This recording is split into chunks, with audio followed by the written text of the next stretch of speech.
The truth behind a presidential scandal. America wasn't ready for this story. People are just shocked. One of pop culture's most iconic characters. No one thought that this game could be a big breakout hit. And a mysterious bomb at the World's Fair. He saw sticks of dynamite, and he said, "It's the business." Deep in the vaults of the world's greatest institutions lie extraordinary relics, tales of intrigue and wonder, and secrets waiting to be revealed. These are the mysteries at the museum.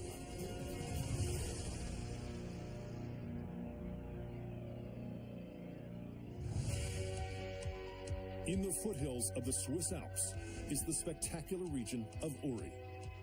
The stunning terrain offers a range of thrilling activities, from extreme skiing to paragliding and whitewater kayaking. It's also the home of Switzerland's greatest hero, William Tell. Today, the storied figure is celebrated at the Tell Museum.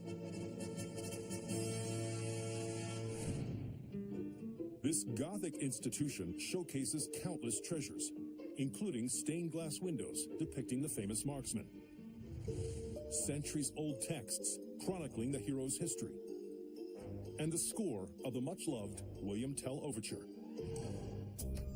But perhaps the museum's most prized possession is this ancient weapon. This artifact is 31 inches long, it's 32 inches wide, it's in a T shape, it's about 360 years old. It's also very deadly. According to legend, a crossbow just like this was used by William Tell. But as historian Joshua Levine can attest, there is more to this fable than meets the eye. This world-renowned tale of heroism is not what we've long been taught. So what's the real story behind the legend of William Tell? The tale begins in 1307 in Altdorf, Switzerland. The sleepy alpine town is ruled by a ruthless tyrant named Albrecht Gessler. Gessler was very, very unpopular, very autocratic. He ordered the people to do things they simply didn't want to do. And Gessler has a particularly humiliating way of asserting his authority. Every day, he mounts his hat on a pole in the center of town and demands that residents bow down to it as a symbol of their loyalty to him. People feared him, and so when he paraded this hat, people did bow down. But one day, something happens that will change the course of history forever. A local farmer decides he's had enough of Gessler's oppressive rule. His name is William Tell. William Tell is well liked in the area, and above all, he's known to have been very, very accurate with a crossbow. As the story goes, when Tell approaches the pole, he refuses to bow down. He stayed upright. He was not going to pay homage.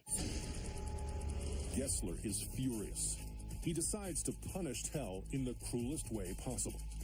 Gessler orders the man to prove his skill as a marksman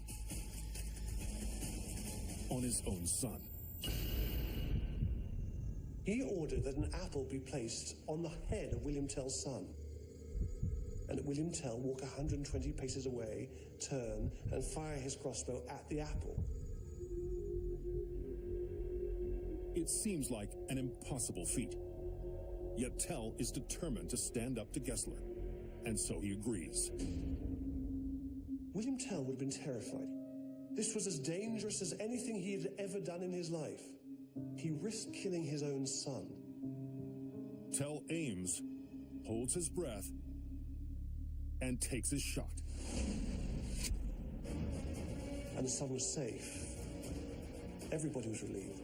The local people were relieved. William Tell was relieved. The only person who wasn't relieved was Gessler. Tell has won the challenge, but he isn't done yet.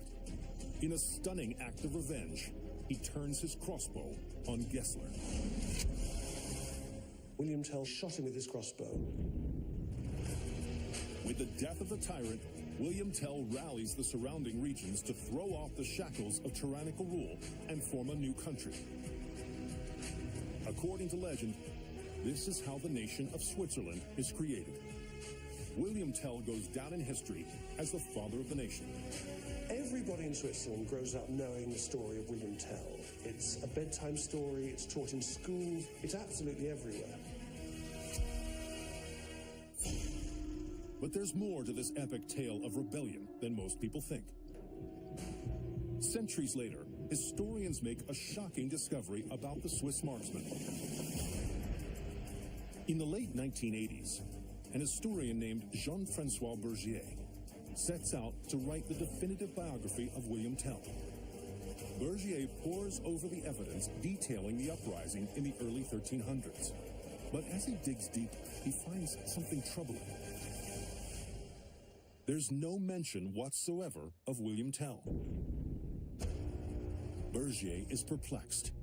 He scours the archives for anything that matches the description of Tell's story. Finally, he uncovers something.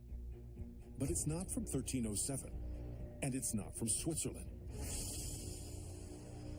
It's an old Viking tale from the 10th century. In this 10th century Danish version, a man named Toko boasts to the king that his archery skills are magnificent, so the king decides to put him to the test. He orders Toko to fire an arrow at his son's head, and on top of his son's head is an apple. Bergier is astonished. His story is almost identical to the story of William Tell, but it's considerably older, and it comes from a different part of Europe. In fact, Bergier discovers that the story of William Tell didn't show up in Swiss history books until the 16th century. William Tell wasn't written about until about 250 years after his story was supposed to have taken place. Bergier theorizes that this Viking yarn was brought to Switzerland in the Middle Ages by traveling pilgrims. Over time, that story would have sort of transmuted into the story of William Tell. When scholars in the 16th century came to write the history of Switzerland, they presented the legend as fact, giving the nation its very own hero.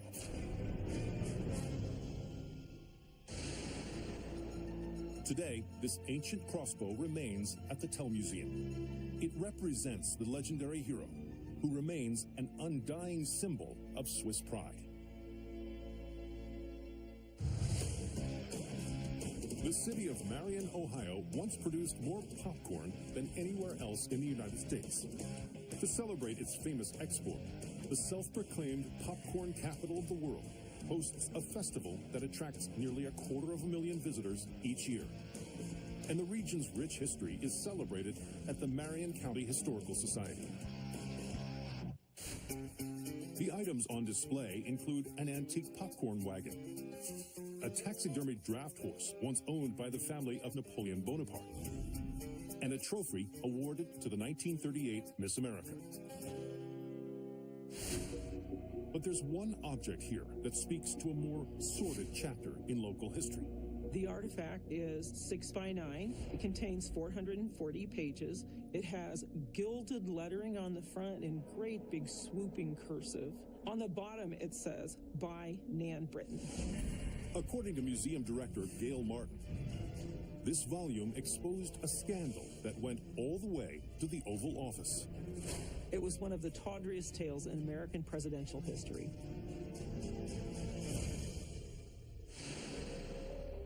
(1923), Washington, D.C. 26-year-old Nan Britton is embroiled in a secret affair with a married man. But he's not just her lover. He is the most powerful man on earth. President Warren G. Harding. The affair had been going on about 6 years. They found different ways to be together. They even met in the White House and got together in a closet. Their forbidden romance has even produced a child, 3-year-old Elizabeth Ann. Nan felt that Elizabeth Ann was the result of her love for Warren and his love for her. To protect the president's political career, the pair goes to extreme lengths to make sure no one will ever find out about the relationship. Nan and Warren had a system for sending love letters back and forth. And they made a deal with each other that they would destroy the letters right after they received them. Though unable to acknowledge the child as his own, Harding promises to always take care of her and sends Britton $500 a month. But then, on August 2nd, the unthinkable happens. President Harding suddenly dies from heart failure. When Nan finds out about his death, she's devastated. And Nan is in for another crushing blow. When Harding's will is read, Nan and her daughter are not among the beneficiaries. Without Harding's money, they are penniless. Nan reaches out to Harding's family for help, but they turn her away. She's very concerned about how she's going to support Elizabeth. She would have been in dire straits. With no other choice, Nan comes up with a desperate plan. She pens a tell-all memoir recounting the details of her affair with President Harding. Its title, The President's Daughter. She hopes that the proceeds from the book will be enough to provide for her daughter, Elizabeth Ann. She thought the whole world was going to believe this was a wonderful fairy tale, a love story. But what Nan doesn't realize is that her book will change her life in ways that she never expected. America wasn't ready for this story. People are just shocked.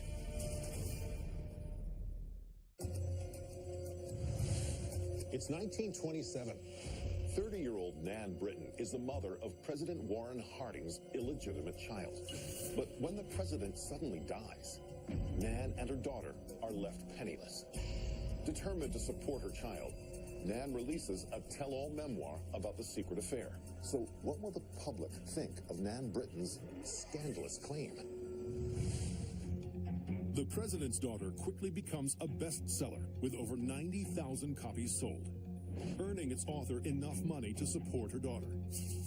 But its success has an unintended consequence. Rather than sympathizing with Nan, the American public brands her a liar. Well, people accuse Nan of trying to smear the name of Harding. They call her pervert, degenerate, and just about any name you can think of. Nan is devastated. And worse, she has no way to prove she's telling the truth. Warren made her promise to destroy letters that he wrote her, so she had no proof, and nobody believed what she said. Nan's life was pretty much ruined by this. Nan takes Elizabeth Ann and retreats from the public eye and moves to Oregon, where she dies in obscurity in 1991. In 2005, Elizabeth Ann also passes away, without ever being acknowledged as Warren Harding's daughter. It seems that Nan Britton is destined to go down in history as a gold-digging liar. But that's not the end of the story. In 2015, President Harding's grandnephew Peter picks up a copy of Nan Britton's book. He can't help wonder if there's any truth in it. So he tracks down Elizabeth Ann Britton's son. The two men agree to take a DNA test, and it's a match. The test proved definitively that Warren G. Harding is related to the both of them. After nearly a century, the truth of the story is out, and Nan was vindicated. Today, this first edition copy of The President's Daughter at the Marion County Historical Society acts as a reminder of a devoted mother who would stop at nothing to help her daughter. New York State's Finger Lake region consists of 11 pristine bodies of water. It's famous for the delicious Rieslings produced at over 100 area vineyards. But those seeking fun for the whole family can stop by an institution in neighboring Rochester, the Strong Museum. Dedicated to showcasing toys through the ages, its collection includes 18th century jigsaw puzzles, G.I. Joe figures from the 1960s, and first edition Barbie dolls. But there's one item here that some argue left the biggest impact on children's entertainment. The object is about 6 feet high, couple feet wide, made of plywood, and the colors just pop. This first edition Pac-Man is one of the most iconic arcade games of all time. But according to museum vice president John Paul Dyson, the story of its success has just as many twists and turns as the game itself. No one saw this as being the one that was going to be a big breakout hit. How did Pac-Man chomp his way to the big time? 1978, Tokyo. 23-year-old designer Toru Iwatani has just landed his dream job at a computer software company called Namco. This high-tech business has just branched out into a new form of entertainment that's sweeping arcades across the globe. Video games. Arcade video games had emerged in the 1970s. In Japan, there was a real love of these games. Drop in 100 yen coin, and you had instant magic. And so, Namco has tasked Iwatani with creating a brand new arcade game. Iwatani was clearly excited to do this. He has a chance to make a name for himself. Iwatani is determined to design a game that will stand out from the crowd. He looked at arcade games and saw a boys' club. They're either space games or they're sports games. Most of those games are violent and appeal predominantly to male audiences. But Iwatani sees this bias as an opportunity. If he can create a game that appeals to both boys and girls of all ages, he'll have a surefire hit on his hands. But that's easier said than done. Iwatani finds inspiration lacking. Little does he know, he's about to get it in the most unlikely of places. One day, Iwatani decides to grab some pizza. So the story goes, he took a slice out, and there before him was the idea he needed. As he stares at the pizza, he realizes that the space where the slice had been resembles a mouth. There were plenty of games about shooting, there were plenty of games about racing, but there were no games about eating. Iwatani imagines a round yellow character with a pizza slice-shaped mouth ready to take a bite. Now inspired, Iwatani designs a game in which a hungry character travels around a maze, filling up on food. Everyone loves to eat. Doesn't matter if you're male or female, young or old. He's creating a game about a universal human experience. As an added challenge, he populates the maze with a cast of colorful characters. Red, orange, blue, and pink ghosts. They're not scary ghosts, they're friendly ghosts like Casper. Finally, Iwatani chooses an apt name for his cute little creation. He takes this sound, pakubaku, which in Japanese represents the gobble to eat, and gives it the name Puckman. In 1980, Namco presents Puckman to video game distributors and arcade operators from around the world, who are all searching for the next big thing. This was Toru Iwatani's big opportunity for his game to become a hit. But to his disappointment, Puckman hits a brick wall. Arcade operators tell Namco execs that the quirky little game will never appeal to their best customers, teenage boys. There's no shooting in the game. There's no sword fights. All you're doing is eating. No one knew what was so exciting about this game. Iwatani is crushed. He must have been disappointed. So what will it take for Puckman to get an extra life? It's 1980, Tokyo. Game designer Toru Iwatani has created what he believes will be the next big arcade game. A colorful maze with a cheerful yellow character named Puckman. But when industry insiders see the game, it falls flat. So what will it take for Puckman to chomp his way to fame? It looks like Puckman is doomed. Iwatani was really concerned. He thought that people had a chance to play it, that it would be a winner in the long run. But then Puckman gets a bonus round. Namco offers Puckman as part of a package with a popular car racing game. an American distributor finally agrees to take a chance on the cute chomping game. It's Iwatani's last chance for his creation to become a hit. In October 1980, Namco gets Puckman consoles ready for American arcades. But there's one last snag. The company realizes the name Puck could get them in trouble. As you can imagine, vandals in an arcade might want to play with the title a little bit. So they needed to change the name from Puckman to Pac-Man.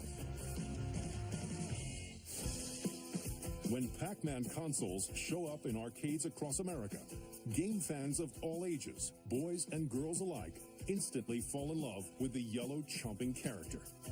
It was a popular cultural phenomenon in a way that no video game had ever been before. Today, this vintage Pac-Man machine on display at the Strong Museum in Rochester, New York, is a colorful reminder of the charming chomper who became one of gaming's greatest stars.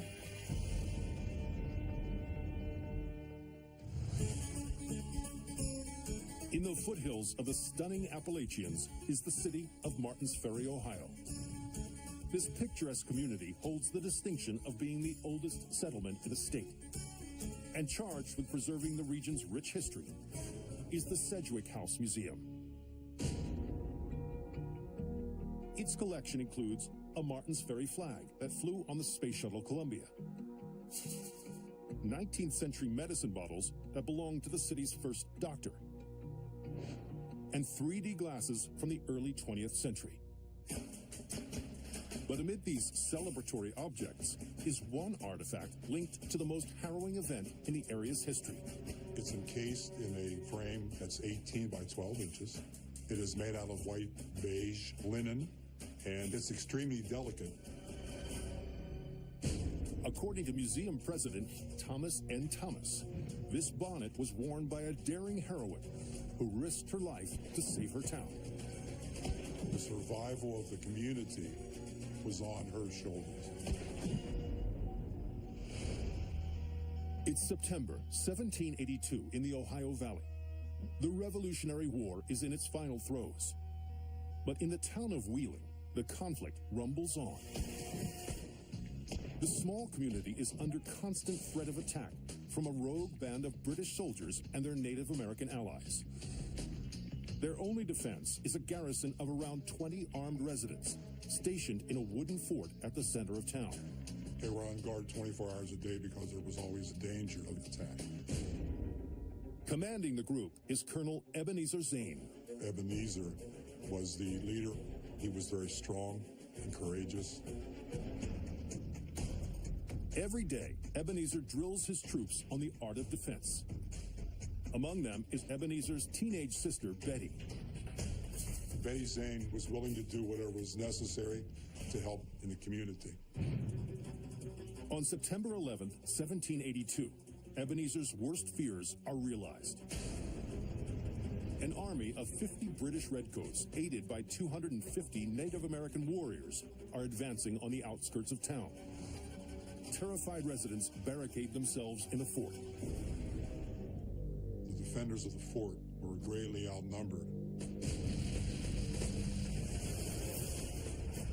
For 2 days, the small Wheeling militia fights valiantly, keeping the Redcoats at bay with volley after volley of gunfire. But on the second day, disaster strikes. The supply of gunpowder within the fort began to run dangerously low. Without ammunition, the settlers will be massacred.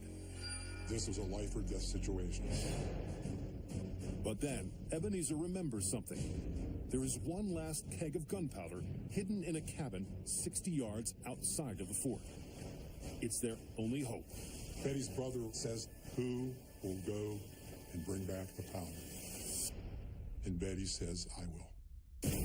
But retrieving the gunpowder will be no easy feat. She thought that maybe this was the end of her life. With only the clothes on her back for protection, Betty makes a break for the cabin. The success of the entire community relied upon her.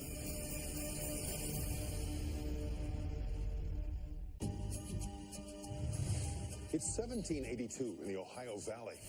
After 2 days of battling the British, a group of American pioneers have run out of gunpowder. Their only hope lies in the hands of an unlikely hero, a teenage girl named Betty Zane. So can this audacious adolescent save her community? Betty dashes across enemy lines, but the British hold their fire. The British are ignoring her, probably feeling that a woman can do nothing to hurt them. Inside the cabin, Betty finds the gunpowder, but the keg is too heavy to carry. So the teenager has to improvise. Betty takes the gunpowder and pours it into her apron. With gunpowder seeping from the seams, Betty sprints from the cabin. But this time, the British show no mercy. A single bullet could blow Betty to smithereens. The settlers' hearts dropped because they realized that if she didn't make it, then they would be either captured or killed. Betty runs for her life.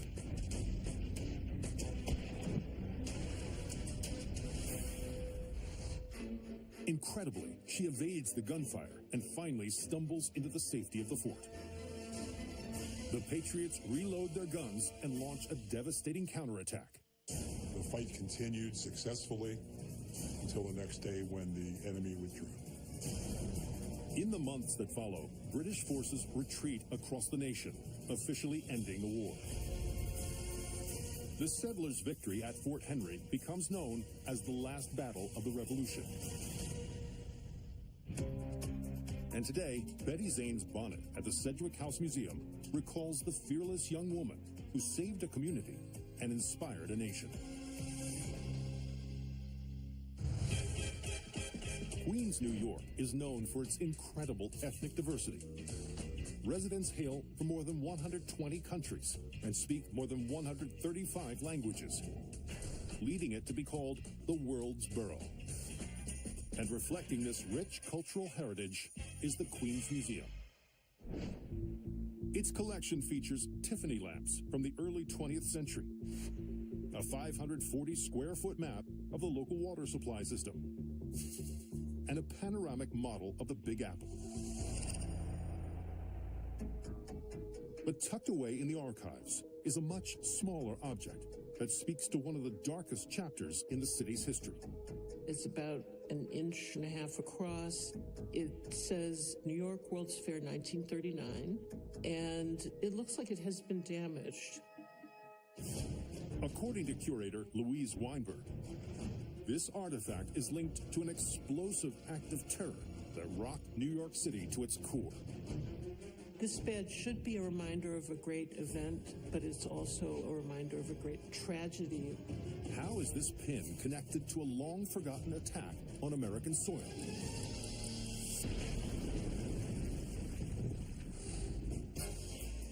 It's the summer of 1940 in Queens, New York. Although war is raging across Europe, the United States remains neutral. Thousands of people are enjoying one of the biggest events the city has ever seen: the World's Fair.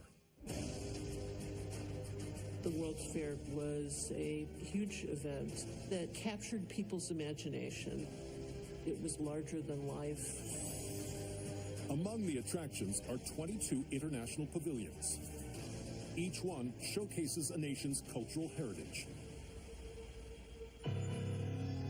But on July 4th, a dark shadow is cast on the celebrations.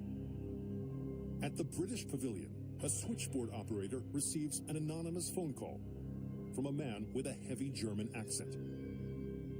He delivers a stunning declaration. He said that there's a bomb in the building.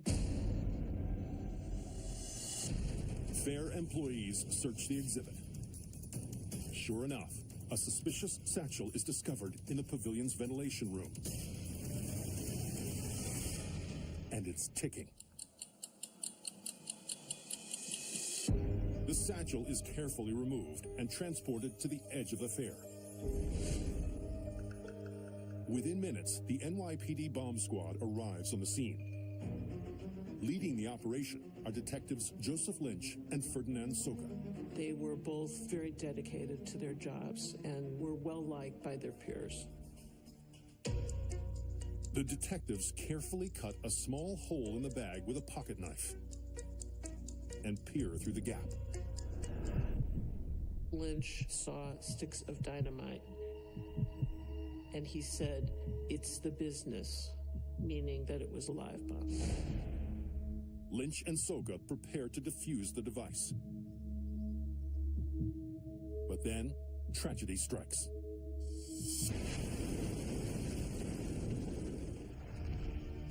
Both men die instantly. The hole that was left in the ground was about 5 feet across and 3 feet deep. The incident has all the hallmarks of a terrorist attack. But the identity of the perpetrator is a mystery. The NYPD immediately clamped down. It was the first time that their own had been blown up in an explosion. So who planted this deadly bomb?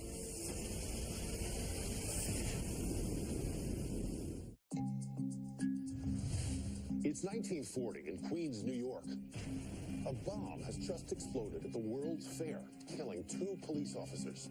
So who committed this vicious act of terror?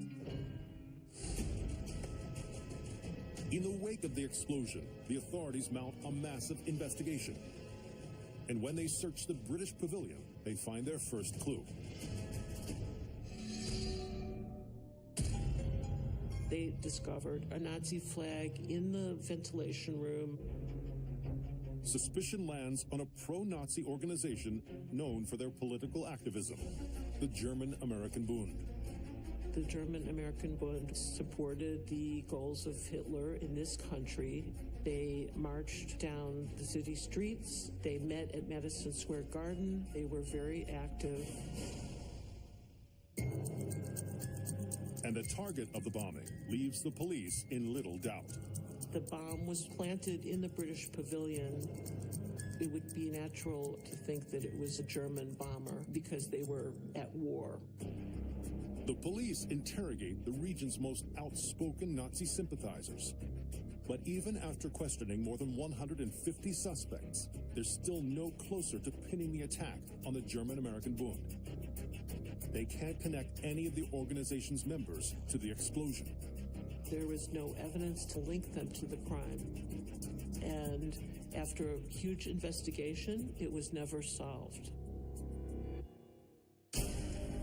But over 7 decades later, in 2015, a new theory emerges. Author and NYPD Lieutenant Bernard Whalen thinks he can explain the mysterious bombing. He argues that it was an inside job. He believes that the bomb was planted by the British government. According to Whalen, security at the British Pavilion was extremely tight. There would have been no way that an outsider made their way up to this out-of-the-way ventilation room. The only people with access would have been the British guards. Whalen believes the guards planted the bomb along with the Nazi flag in order to implicate the German-American Bund. But why? In 1940, Nazi forces had overpowered Europe. The British desperately needed support from the U.S. Whalen felt that the British government's motivation would be to create a call to arms for the United States to join with Great Britain against Germany. Despite Whalen's tantalizing theory, the case remains open. It's 75 years later, and it's literally an unsolved mystery. And today, this pin, worn by staff at the World's Fair where the bomb was found, is on display at the Queen's Museum. It recalls the tragedy that shook New York in 1940 and the ongoing quest to identify the culprit.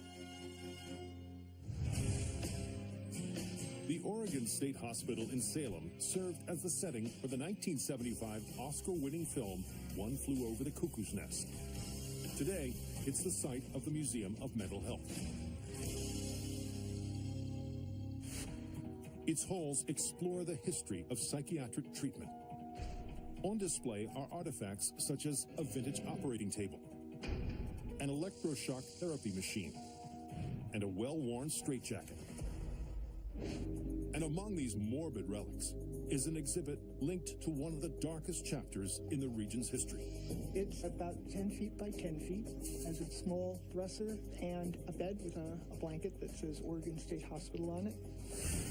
According to author Teresa T. McCracken, this patient room tells the story of a seductive religious sect that drove a town to the brink of madness. So these people were acting strange. They got sucked into a cult. 1903, Corvallis, Oregon. The people of this peaceful northwestern community pride themselves on their piety and spiritual devotion. There were lots of churches. Everybody was very religious. But that summer, something strange happens. One by one, daughters, wives, and sisters all over Corvallis are suddenly severing ties with their families and leaving home. The townspeople are stunned. The men were very alarmed. This was just not normal behavior. And one man is determined to get to the bottom of the bizarre exodus. A 20-year-old mill worker named George Mitchell.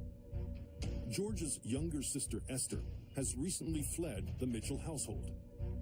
He was very devoted, very loving.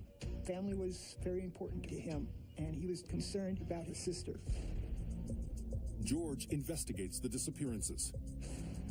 It appears that a mysterious church, led by a man named Franz Edmund Crefeld, has recently established itself in town. Crefeld was an immigrant from Germany. He is said to be very charismatic. He is the Lord everlasting. And there's something unique about his particular house of worship. The congregation is almost all women. George learns that his sister Esther and the other women are all living with Crefeld at his church, and that they have some disturbing habits. Rumors were running around that these people were running around nude. They were rolling and praying and rolling and praying and rolling. These scandalous rituals earn the parish a nickname, the Holy Rollers. George begs his sister to come home, but Esther refuses. She said she was not to have anything to do with anybody who was not one of their group. George is appalled. He can only assume that Crefeld has brainwashed the women. The church is a vile affront to his moral and religious values. And he vows to bring the minister to justice at any cost. It's 1903 in Oregon. George Mitchell is distraught. His sister has joined a fanatical religious cult and cut off all ties to their family. Rumor has it the group's leader, Edmund Crefeld, has been fooling around with his female followers. Now Mitchell has vowed to bring down the minister no matter what it takes. George feels he has no other choice but to resort to drastic measures. In November, he has Esther temporarily committed to an asylum. Soon, other families follow suit by sending their wives and daughters to facilities such as the Oregon State Hospital. They were committed with the sincere hope that they would go back to being good wives, good mothers, good daughters. With his church disbanded, Crefeld flees Oregon. But George isn't done yet. His family's name had been ruined by Crefeld.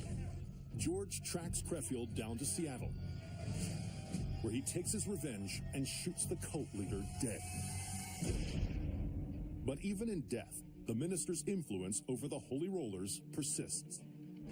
In a final twist, George Mitchell is shot in the back by his own sister. She said she believed that Crefeld was speaking to God, that he was a messenger from God. Esther is swiftly brought to trial, but is found not guilty by reason of insanity. These women were incredibly decent people just like you or me. They got swept up with this charismatic man. That's the moral of this story. It can happen to anybody. Today, this patient room at the former Oregon State Hospital recalls a fanatical cult and the tragic tale of the families it tore apart. From a legendary marksman to a group of holy rollers, a political scandal to a pop culture phenomenon. I'm Don Wildman, and these are the mysteries of the museum.